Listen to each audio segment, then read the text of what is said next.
Let's keep it in the K-Wave News Zoom room where alongside Sabina Salas Matanani, we have bipartisan senators joining us together from two political parties. Senator Sabina Perez, Democrat, of course, and Senator Telo Taitague, Republican. Good morning, senators. Good morning, Sabrina and Jason, and at the Korean family. Thank you for joining us. Good morning, everyone. Sabrina, Chris, and Jason, as well as those who are listening in the audience. Good morning to you. Create a great day. Good morning. So have you guys entered the Vaccine Win raffle yet, or what? No, I think we're both fully vaccinated, so yeah. I'll have Jason send you the link offline. It's 6:55. I thought they were going to offer beer like they did in the States, right? I think when President Biden offered, you can have some beer. Or how about Senator Tello serenade you? Hey, I'm sorry, say, that's the gift that keeps on giving right there. Right on. Senator Tello will serenade you if you win. 6:55. It'll take me about 3 months to warm up. Right. Let's just get right into it, senators. We wanted to start with the RISE Act, and of course, I don't know if you guys are running into people who are asking about it, but it really appears that the governor and also through her communications director, Crystal Paco San Augustine, they've really dug in their heels, on no pun intended, on this, and are saying that they're not going to pay anything until after the public comment period ends. And I think Crystal had commented in on our Facebook Live feed because a listener was asking about the paying of the RISE Act. Let me get her comment up here. She said, what we observed with the CARES Act funds last year is that the guidance kept changing. It would be prudent to await final guidance, which I understand we expect next month. Just to bring you guys up to speed with some regional developments, we spoke with the CNMI Governor's Office spokesperson, Kevin Bautista, and he told us that they've already begun spending their ARP funds, and they've even given as much as $400,000 to a single nonprofit to resume essential cancer treatment services.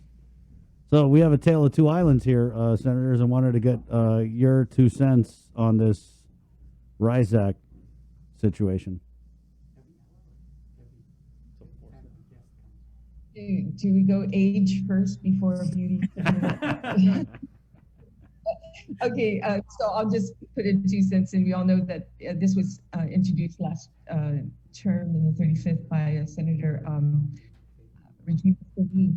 And it kind of morphed into something more by going through this whole process of finding out who is eligible for it by adding in the government employees or federal employees, anybody under the sky, which was alarming because then the cost of that will be a lot higher. And it wasn't intended for those who are working, already working and receiving a paycheck, with those who weren't. And I guess, it's always been, how much is this going to cost from the very beginning? So for them to keep procrastinating, the only thing I can think of is that they haven't got their act together yet to decide what they're going to do, even with the ARP funding and how much they're going to put aside to use with the RISE Act. So this was funding that was supposed to use during the CARES Act money, not during this ARP funding. So it wasn't anticipated. So I just think that they haven't got their act together, or a plan that's been put that's solid enough to put forward that they're not overextending a certain amount of money that they had planned for it. I think it was $30 million to be set aside, and this may cost more than that. So what are you going to jeopardize? So I just, that's my 2 cents. Before we go to Senator Sabina, I just wanted to say it kind of reminds me of, it's so late in the game, right? But with the RISE Act, just judging from when I go around, people really are cued into this, and they really know that they should have been paid it already.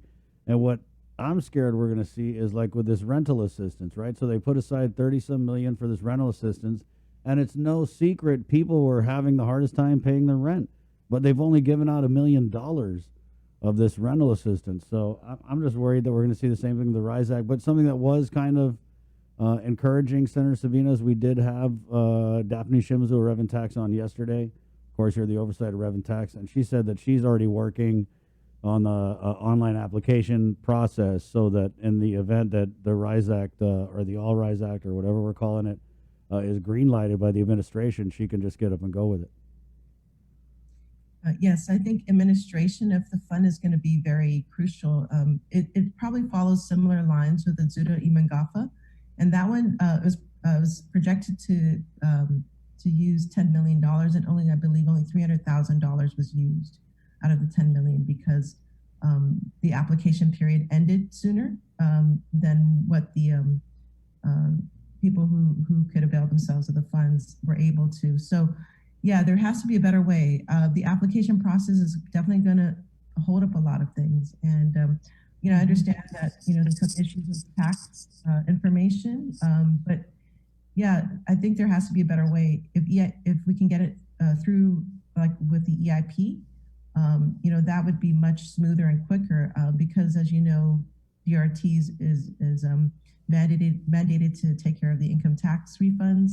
And that's a lot as it is. And so having to deal with work with another program that's pretty hefty, I think now's the time to perhaps think of a streamlined way to accomplish this. I mean, it is going to happen, but yeah, just the time. It's as far as it's a waiting game right now when it's going to be implemented. Mm-hmm. I think what's also interesting is that when the governor expanded it to include the GovGuam employees and retirees, she was asked, well, because you're expanding it and only $30 million was appropriated for this program, are you going to then, provide additional funding? And she said no, because the law said 30 million. So I'm not sure if anybody even knows how much more it's going to cost. I'm just confused because the law also didn't say that GovGuam retirees were included. So are we following the law, or are we just amending an existing law through executive order? And that executive order is not even slowing, it stopped the whole process. Like, the law is there. I feel like we're good to go right now. Like, she could issue the checks like today, right? I don't know. No, she could issue the checks because if it's being paid with ARPA money. Let me just ask you this. She can do what she wants with it. That's what she said. Yeah. In your opinion, senators, do you believe that the current interim guidance allows for the paying of the RISE Act as it stands now, written in the law? I think you're right. Every time we come up with some kind of, not a solution, but an assistance for the public, we turn around and see an executive order that does something very similar. And her rules are being made up on her own. I mean, it's just bypassing and being in the state of emergency still, gives her that authority to do basically carte blanche, So you're right. I think it's just her way of, no, it's my idea. And, I'm going to take credit for it. And I'm also going to add this in to make it a little bit different to show that I'm doing more. So it's unfortunate. It's delaying a lot of process. I think it was well vetted during the session, especially on the RISE Act. There was a lot of debate on that, and how to fund it. Now remember, this is a time we didn't know that the ARPA money was coming in, so. And that was just 117 million on that. Now we're having 600 million come in. So I just think that a plan should have been put in place as soon as we found out we had this money. And I really thought we were going to come to the table, come up with these ideas to assist the public, especially those who've been out of a job, especially those businesses that are out of a job. I think we need to stay away from so much of funding government agencies, and giving them, the sky's falling with money and what do you want? You can have this, you can have. I think it's being managed wrong. And until we can see her plan, which we are all standing, fist tight, waiting to see that plan coming out from her, there's really, we're status quo because she has the full authority on the spending of that money. What do you think, Senator Sabina? Does the ARP guidance as it stands today allow for the paying of the RISE Act as per the law that was passed? Yeah, I think, I do agree with the speaker when she said that this one is probably the least jeopardized, or this is what the money was meant for, was direct assistance. And so, I agree with that sentiment that, we, the money should be dispersed because And it follows and the, guidelines. and the congressman, when he broke down the legislature's spending plan the day that the interim final guidance came down by the U.S. Treasury, he went down the legislature spending plan, and he did say, because it was right at the top, that the payment of the RISE Act, and he said, yeah, this is definitely doable. So. And the congressman, when he broke down. Well, what do you guys think of the communications director chiming in and saying that waiting until the guidance is final is the prudent thing to do? Yeah, I think that's their discretion for sure. But if it was, that is their prerogative. But I think it's well within the guidelines to disperse the money. All right, let's switch gears a little bit here. The PUA running out in September. We had Labor Director Dave Della Sola on yesterday. We had also kind of talked a little bit, Bree, about the unemployment insurance with the PUA running out in September, but we haven't seen, or have we? Refresh my memory. Where are we with that standing of that UI program? Yeah, I don't think there's much that has been mentioned about the development of a UI insurance for Guam.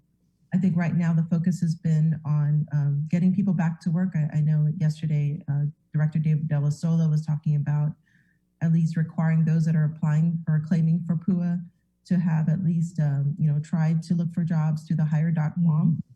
And so that kind of breaks them into the process. And we definitely want to phase in, at least develop the workforce, as much as possible during this time. And I just want to encourage those that are in the program, that are receiving assistance to, really kind of look for these opportunities, because when that time comes, they're going to be probably bombarded with a lot of other, these businesses are going to be bombarded with a lot of other applicants. So now's the time to really reach out. And I am working too with Dr. Mary Cotta. I do want to help out with the boot camps. So there are roughly about 29,000 people obtaining assistance. I think it's been decreasing. The last batch was at 17 million. Prior to that was 25 million. So the amount of claims are decreasing. So perhaps, my hope is that there are more people getting and looking for jobs. And this is an opportunity to diversify our economy. Maybe we should do like a apply and win. We're doing the vaccine win. Maybe we need to do an apply and win program to encourage people to get off and get out there and go apply for jobs. What do you think? But yeah, I think. I think those are definitely viable alternatives. They actually, one of the recommendations for sustainability, for especially with people, more people that need assistance, that is the one of the tools that are very effective at implementing any kind of any policies. So yeah, money incentives are important policy tool to have. But as far as winning something, of course I would like to try to work the policy without having those incentives. That should be like the last resort, I think. Yeah. So let me get this straight, Chris. You're proposing we come up with a concept to offer people the chance to win cash and prizes in order to apply for a job so that they would earn a regular wage. Yeah. Gary Hiles, the Department of Labor economist, is coming on later. He's coming on. We're going to ask him. No, his mind's going to be blown if you tell him that. I'm just saying, give them money, make their job be going out there to look for a job. That's crazy. Because obviously people are, and the problem, we keep saying this, is the PUA pays so much more than these jobs that are being offered, right? And I mean, who in their right mind, I'm sorry, I'm just going to say it, who in their right mind is going to get off the PUA to go make minimum wage, and then they're not even going to be making the real minimum wage because they delayed the minimum wage increase. So yeah, I mean, are people I wouldn't hate on them. They're just doing what they can in any situation. I mean, if you're going to sit here and receive this PUA and it's going to be way more than you would get out here working a real job, so to speak, then more power to you. You can't blame them. But come September now. Yeah, and that's what Dave Della Sola said. Yeah. There is a massive risk that you are playing with, and that's a very, very dangerous game to play. Well, I don't know if it's that much of a gamble, because if people are just going to stay on the PUA and not apply for these jobs, then they're probably still going to be available in September. I'm just playing devil's advocate, guys. I think the other thing to think about too is that a lot of the people on PUA didn't have any health insurance necessarily, right? So, that could be another incentive, is that to be able to get health insurance through the employment. I think Senator Sabina hit on the nose when she talked about GCC and the opportunities that are there right now, especially during summer school. And we're starting to see quite a bit of individuals going to summer school in this year. And there's a bill that was introduced that I introduced. I think, Sabina, you're on this one too. The two of us had introduced legislation to actually provide more funding to GCC to allow for more apprenticeship programs in the technical field, as well as, construction areas that are not in the tourism industry, to forward in that. And of course, to the University of Guam, I think I mentioned this to you too as well, to provide them. It's close to about $14 million to give to University of Guam and GCC. So this is the opportunity now for people to start growing into a different field other than tourism. And I think Department of Labor should actually do a little bit more to steer these individuals into that direction. Every time you get a PUA check, you're given these pamphlets that say it's your opportunity. And I don't see the Department of Labor passing out these pamphlets to give to the community along with their paychecks. Wow. Or their unemployment paychecks. Yeah. Well, I don't know. I don't know why we waited so long to start this job search requirement thing. They should have started that like last month. They should have timed it with the availability of employment in the private sector and be like, okay, yeah, there's a lot of jobs. We're in all this stuff. Get out there and go look for a job. But I think it's a political. I think it's a political thing. They want people to sit here and receive this PUA and have an easy time of it. So come next year, you're like, oh man, Lou and Josh gave me that 2 years of PUA, and I didn't have to look for a job. It was great. Yeah, I did have that discussion with Director Dave Della Sola. I think part of it was that the face-to-face instruction didn't happen yet, and in order to have, I guess they wanted to kind of phase it in so that people would have educational opportunities. So I think that was part of the issue. Switching gears again, let's kind of update on this, the privatization of the tax collection. I know last time we had you on, Senator Sabina, it was in court, but they've actually issued, what is it, the RFP, IFB, or? Yeah, the invitation for bid for tobacco stamps themselves, not for the enforcement of it. Right. That was already released, I believe, earlier this month. But they're still going in court as far as, the judge still has to decide on the writ.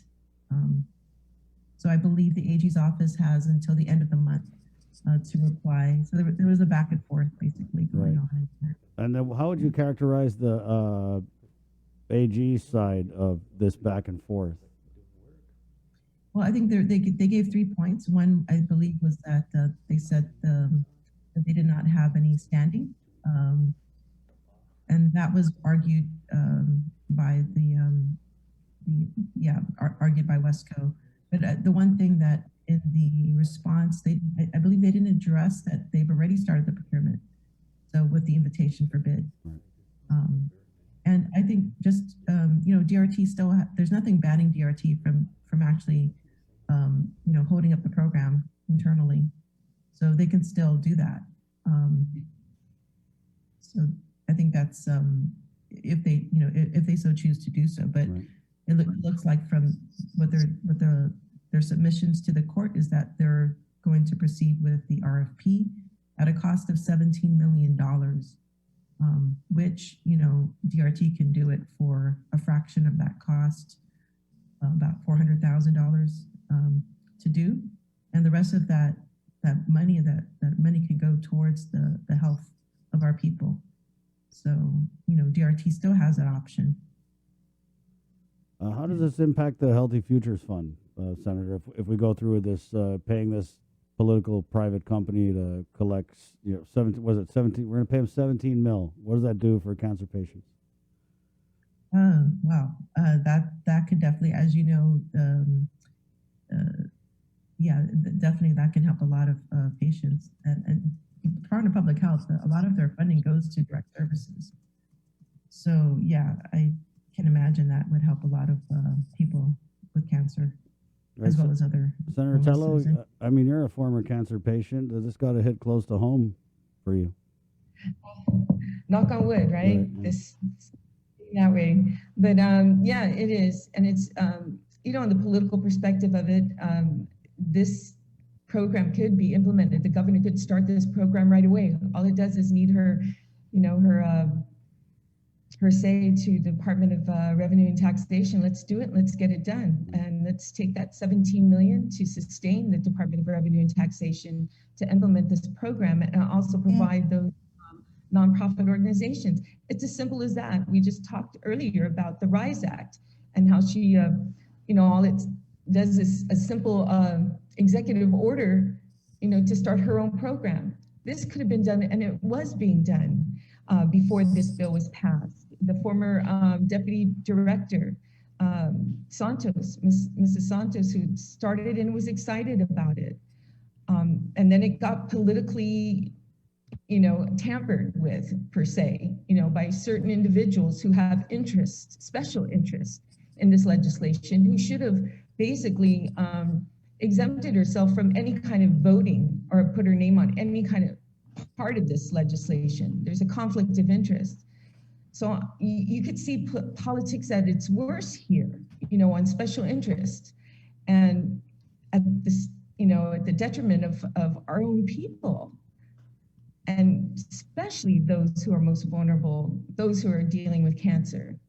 It's just very frustrating for me seeing that it hits hard to the point I have no problem exposing those people for who they are. And I think the people of Guam really need to know that and see what's going on. The governor can start this program and do it now. Why isn't she? Well, let's keep eyes on it. Senator Sabina, environment-wise, did you have anything with that as part of your oversight? Guam EPA, I think that they've been dealing with picking up abandoned vehicles, or the mayors. There's something there. Yeah, they definitely. It's good to see that they're making use of the recycling revolving fund money, appropriately. And I know that there was some issue about they need the funds for bigger projects, and I think that is in the works regarding another bill that I'm working on to help address that. But in regards to, I do have a public hearing tomorrow. Oh. And in the morning is the informational hearing regarding the procurements, the sole source and emergency procurements. And in the afternoon, I have hearings for underground storage tech rules and regs, and then as well as a resolution to eradicate snakes in Cocos Island. So yeah, those are some things that are happening. I like them. Not too sexy on the environmental underwater storage tank rules and regs. Not exactly clickbait, but it's good stuff. Mhm. Yes. I wanted to ask Senator Taitague about her Bill 152. If you could kind of go through that. Yeah, thank you, Sabine, for that question. And I'd like to thank Senator Sabina Perez, who's my first co-sponsor, along with Senator Brown. And this basically is a bill that was introduced in the 35th Guam legislature. Never had the time of day, actually. But it's very simple. It's based on an OPA report number 19-2, and that's basically to clean the books and all those inactive dormant accounts that are there. And this is kind of unsexy too. Underground storage tanks, but it's just cleaning the books. It needs to be done. I've been working with public auditor VJ Cruz to do this. I've also spoken with Ed Burns, who also chimed in. He had some verbiage he would like to include. I think we'll do that during the public hearing. And that is just to add the balances of $59 that's in that account that's been sitting there for 20 years to be transferred to the general fund. So it's as simple as that, just doing some cleaning up. Right. Okay. Well, thank you very much for coming on the show. Oh, and also if I That's know it. that, Oh, go if ahead. Go ahead. Yeah. Yeah, if I could just do a plug-in on June 23rd at 5 p.m., there's going to be an informational hearing at the legislature, a very, very important one. It's been said that this medical malpractice mandatory arbitration current law is going to have, it is, the intent is to repeal it and to formulate a new process. And this process is going to be hopefully a balance between both a physician and the patient. So during the hearing, informational hearing, it'll be a comparative between the current law and the proposed legislation so that people can be well versed. And that's what I've been doing, going out to the public, talking to individuals, calling them up, driving down to Talofofo, and explaining what medical malpractice arbitration is today and what the intention is to change it to for balance. And a lot of people had no idea, had no clue. And it usually is the case until something happens to you or something like this happens to a family member, a loved one, that you find out what's really behind it. And then when they try to speak out, you get these individuals in the community who are, doctors and basically going after you and bullying you to the point where you can't say anything at all. Well, now for those people who are not able to speak because they felt intimidated, the opportunity is now to come out, listen, be well educated on this legislation, and put your 2 cents into it, because this is what it's all about, the process. So thank you for that plug-in. Right, that's going to be also, a good one to watch. Go ahead, Senator. Also, abandoned vehicles. I had spoken to Senator Sabina Perez about this too, because we're doing we've been working on this for about 3 months. The abandoned vehicle program, it obviously needs a lot of help, because you're getting agencies from, if you look at a pyramid, you're starting from the mayors to EPA to Guam Police Department, and then even Revenue Tax to be involved with abandoned vehicles. This is also an issue that's happening on base as well. A lot of these abandoned vehicles are actually service members who are leaving island, and they buy a don't even disparage our military like that. I will not. But it's true. I mean, we happen in our own complex here. They left their vehicles when they get stationed, go somewhere else. They'd leave it and expect us to, clean up or take care of it when they leave. We're finding a lot of that. But I've also talked with Admiral Manoni, and he said, Senator, we're having the same problem on base too. These individuals are leaving their vehicles. Spoke to my sister from Honolulu. Hawaii's having the same issue. Service members just leaving their vehicles on the side of the road and then going to the next destination. And then when they're contacted, they're said, oh, I signed the ownership over to a different person. So it's become an issue here. The funding is I was talking to Senator Sabina that Revenue Tax needs to really be involved, because the cost of this is becoming even more. You're going through the revolving recycling fund, trying to find money for these abandoned vehicles and remove them. So it's a big issue. It's about collaborating all these agencies from EPA, Revenue Tax, Guam Police Department, the mayor's office, and there could be one more entity, which could be Department of Public Works, that might be now a part of it. So the abandoned vehicle program needs to be fixed. We can't put a Band-Aid to it anymore. It has to be a full pyramid structure that covers everything, so no agency can pawn off the issue to another agency. Let's fix this and fix it right. So this is something I've been working on for several months, speaking with mayors and other agencies. So that's something to look out for, and appreciate anybody's input at all to please call my office. It's okay to call yours too, right, Sabina? Yeah. So with regards to this abandoned vehicles, and Senator Frank Bloss too as well, who's been working on this to get this moving. Please call our offices if you have any suggestions or comments or issues that you see happen to you in your village with abandoned vehicles. Senator Sabina, thanks, guys. You're welcome, Senator. Just Thank before we you. go, the GSA informational hearing, I know we'd asked you about this a few times back, was the purchases under $10,000. Are you going to be asking about that and the process kind of and whether or not it holds up to the following of the procurement law? Yeah, I think that's something, yeah, definitely. We'd like to get clarity on also just that, and as well as the rationale for choosing both emergency sole source. Yeah, what is their procedures? Any inconsistencies that we're seeing? So definitely. Is Claudia We'll be going to be? Is Claudia going to be attending? The chief procurement Yes. officer. Oh wow, good get. Okay, thank you. Anything in closing, senators? Dr. Macaris, if you ever get a chance, if you need his number, let me I'll talk to know. Empress. Oh yeah. That's Yeah. That's Try to a bring him- name. A Blast name from the past. I know. Yeah. Yeah. Because I've been watching. I, mean, Exactly. I can see the posturing that well, at least one local doctor is doing. And what they like not going to treat cancer patients because they don't like a bill that's being discussed in the legislature. It's just a little bit much. So. And Dr. Macris actually touched on that particular thing. He says, absolutely not. That's where they get all their funding from and money. So it's good to talk to him. I heard he was speaking to another media and said it, and he didn't hold back. And Sabrina, if you remember him, he doesn't usually hold back. Yeah, he doesn't. I'm not saying He's a always fighter. right.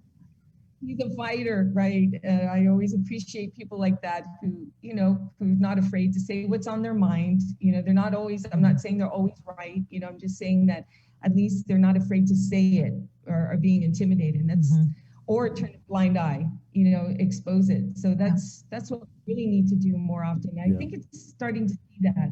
I'm starting to see a lot of people speak up Me and too. not turning that. And I'm gonna put you two senators in that category because Lord knows you guys have been attacked by political forces for just trying to do your job. So I appreciate that you guys have the courage to speak out, and thank you for joining us. Oh, thank you so much. Thank you. Right on. Have a great That's day. inspiring. Okay. It's That's very right. inspiring. Thank you, senators.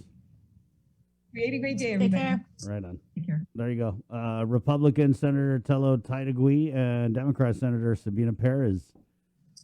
Good morning. It's 7:26. Let's take a quick break, guys. What do you think? We'll be back with more of the link and Dr. Ho Wen of the Physicians Advisory Group.